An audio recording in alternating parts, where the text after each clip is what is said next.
No doubt. Yes. And solve that nursing shortage too. Right. Well, we want to move on to weather because we know that today is a day you definitely want to be weather aware, especially this afternoon. Yeah, a lot going on in Texas right now and headed our way. Carson, what can you tell us? Yeah, that same system that produced all the tornadoes in Texas last night, seeing a few severe storms this morning, it's heading to North Alabama. But I want to be clear, our main concern today and tonight won't necessarily be severe weather. It'll be heavy rain and flash flooding. That is a high risk. We will see heavier rain later on today. That could lead to some flash flooding, ponding on the roadways. That's in the medium risk category.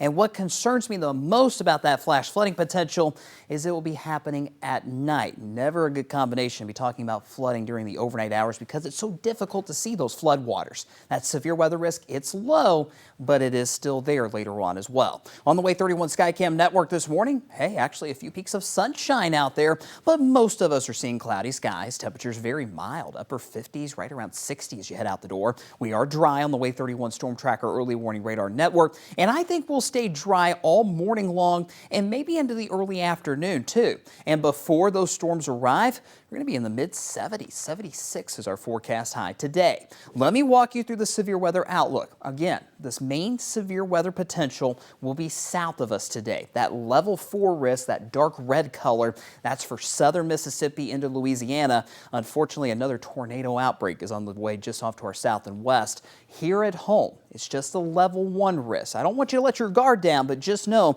the overall severe weather potential here in North Alabama is much lower than what our friends down to our south will be seeing later on today. Let me walk you through the arrival times for when those heavier storms start to move in. Northwest Alabama between 3 and 5 o'clock this afternoon. So for parents, keep that in mind for those Shoals school districts if they're in session. Might be dealing with a few storms as they head home from school this afternoon. Along the I-65 corridor, including the Huntsville Metro, during the evening commute. 5 to 7 o'clock tonight. That's when those storms arrive here in the metro. And then finally over northeast Alabama between 7 and 9 o'clock tonight. So as you see here on future radar, the main line of storms that's in Texas and Arkansas right now, it starts to move into Mississippi very slowly early this afternoon. So we're going to watch that main line of storms, of course, but there's some data sources, including this one, suggesting supercells developing ahead of the main line of storms. Some of those supercells could make a run for our northwestern counties in that 3 to 5 o'clock time frame. And should that happen, our tornado potential might go up just a little bit, something we will watch very closely this afternoon. And if any supercells do get up into North Alabama, they'll merge together with the main line of storms. And you see that very heavy rain starting to move in this evening. We transition from that strong storm to heavy rain threat past sunset tonight. The heavy rain sticking around through the overnight hours.